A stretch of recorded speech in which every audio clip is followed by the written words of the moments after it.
परदेसी तेरा दिल ले गया, मोटी मोटी अखियों में आंसू दे। रेशमी जुल्फें ये शरबती आंखें, अभी ना जाओ छोड़ कर के दिल अभी भरा नहीं। ये वो सदाबहार गाने हैं जिन्हें मोहम्मद रफ़ी ने अलग अलग संगीतकारों के लिए गाए। मैं हूँ वो झोंका मस्त हवा का, संग तुम्हारे चलता रहूंगा। तुम मुझे यूं बुला न पाओगे, आपके हसीन रुख पे आज नया नूर है। रफ़ी साहब ने 40 के दशक में श्याम सुंदर से लेकर 80 के दशक में बप्पी लहरी के लिए गाने गाए और यही वह दौर था जिसे भारतीय सिनेमा संगीत का स्वर्ण युग कहा जाता है। और इस गोल्डन पीरियड में 30 साल से अधिक समय तक पार्श्व गायन की दुनिया में मोहम्मद रफ़ी साहब का ही वर्चस्व रहा। तेरे पूछे में अरमानों की दुनिया। मोहम्मद रफ़ी ने इस दौर में छोटे बड़े सभी संगीतकारों के लिए गाया। संगीतकार चाहे छोटा हो या बड़ा हो, सभी को रफ़ी साहब ने बराबर का सम्मान और महत्व दिया। रफ़ी साहब को संगीतकारों का गायक कहा जाता है। रफ़ी साहब संगीतकारों को अपना गुरु मानते थे और उनकी बनाई गई धुन और उनके निर्देश और उनकी सलाह को सिर माथे पर रखते थे। मैं जिंदगी का साथ निभाता चला गया। कभी किसी धुन को लेकर संगीतकार से कोई एतराज और विवाद नहीं करते थे, लेकिन एक गाना ऐसा था जिसको लेकर संगीतकार से भिड़ गए। वह संगीतकार भी कोई मामूली संगीतकार नहीं थे, बल्कि अपने जमाने के सबसे महंगे और सबसे सफल संगीतकार थे, जिनकी उस जमाने में तूती बोलती थी। यही नहीं, वह अपने मन के मालिक थे और किसी बात पर ना सुनना पसंद नहीं करते थे। कौन से वो संगीतकार थे और कौन सा वह गाना था, और रफ़ी साहब क्यों उस दिग्गज संगीतकार से उलझ पड़े, और फिर नतीजा क्या रहा? क्या उस अड़ियल संगीतकार ने रफ़ी साहब की बात मानी? क्या है उस गाने के बनने का किस्सा? इस वीडियो में आपको विस्तार से बताने जा रहा हूं, तो आप बने रहिए हमारे साथ।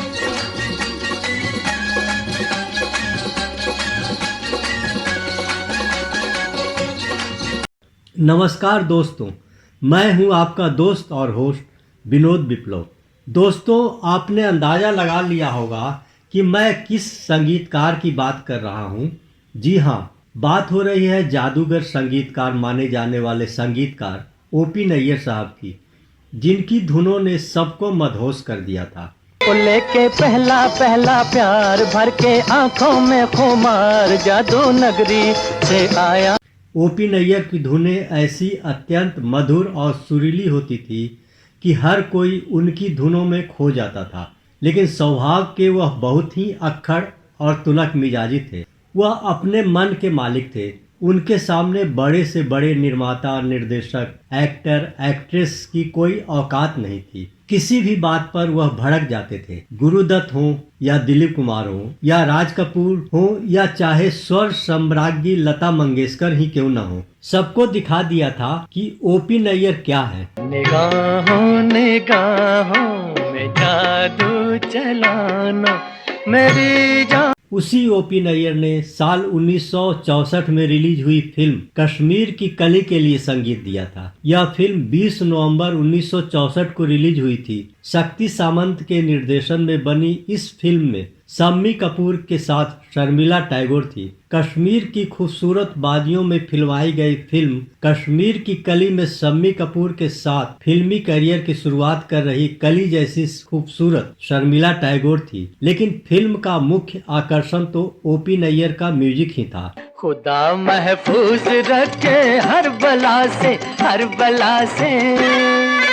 इस फिल्म में एक से बढ़कर एक मधुर और दिल को लूट लेने वाले गीत थे। न हुआ बादल सावन की घटा छाई।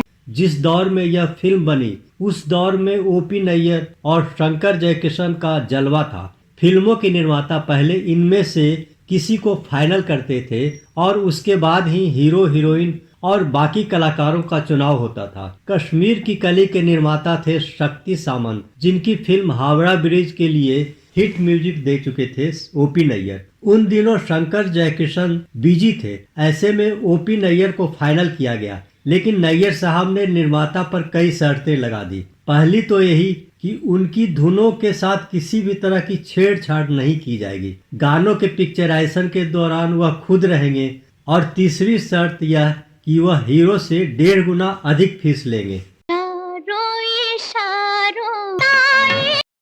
चूंकि शक्ति सामंत की पहले की film Howrah bridge OP Nayyar के संगीत के कारण हिट हो चुकी थी, इसलिए शक्ति सामंत के पास ओपी नैयर की सारी शर्तों को मानने के अलावा कोई और चारा नहीं था। इसी फिल्म में डल झील पर फिल्माया गया गाना रखा जाने था। गाने के बोल थे, ये चांद सा रोशन चेहरा, ये चांद सा रोशन चेहरा, जुल्फों का रंग सुन। इसे शम्मी कपूर और शर्मिला टैगोर पर फिल्माया जाना था। सिनेमा के पर्दे पर शम्मी कपूर को गाना था। ये झील सी नीली आंखें, कोई राज है। शम्मी कपूर की बात करें तो उनका एक अलग ही तरह का अंदाज होता था। अपने गानों को लेकर शम्मी कपूर बेहद सजग रहते थे और पूरे जी जान से गानों को शूट करते थे। यहाँ तक कि गानों की रिकॉर्डिंग के समय भी वह मौजूद रहते थे। वहीं उनके पसंदीदा गायकों की बात करें तो उनमें से मोहम्मद रफी साहब का नाम सबसे पहले है। रफी साहब और शम्मी कपूर की जोड़ी खास थी और शम्मी कपूर के अधिकतर गाने वही गाया करते थे। शम्मी कपूर अपने गानों में एक अलग ही एनर्जी लेकर आते थे। फिल्मों के साथ ही वे अपने गानों को लेकर भी काफी सचेत रहते थे।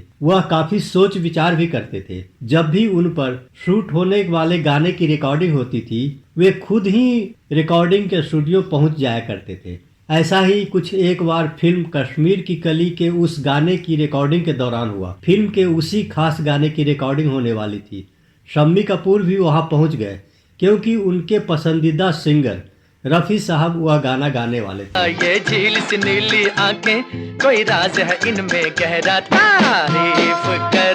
जब गाने की रिहर्सल हो रही थी तब शम्मी कपूर के मन में एक आइडिया आया कि वह इस गाने पर इस खास तरह से एक्टिंग करेंगे, लेकिन गाना भी उसी तरह से रिकॉर्ड होना चाहिए था जैसा उनके दिमाग में आइडिया आया। उन्होंने संगीतकार ओपी नैयर साहब से रिक्वेस्ट की। शम्मी साहब ने कहा, गाने के अंत में तारीफ करूं क्या उसकी जिसने तुम्हें बनाया को अगर अलग पिच पर और अलग अंदाज में रिकॉर्ड किया जाए और तारीफ करूं को बार बार दोहराया जाए। ओपी नैयर साहब कहाँ शम्मी कपूर की बात मानने वाले थे, उल्टे उनको डांट दिया, तुम अपने काम से काम रखो। फिर भी हिम्मत करके शम्मी ने काफी बार नैयर साहब को समझाया, लेकिन नैयर साहब नहीं माने। नैयर साहब के इनकार के बाद शम्मी कपूर उदास हो गए। जब मोहम्मद रफी साहब ने उनसे पूछा क्या हुआ, तो शम्मी कपूर ने पूरी बात बताई और कहा कि इस तरह से गाना और बेहतर हो सकता है।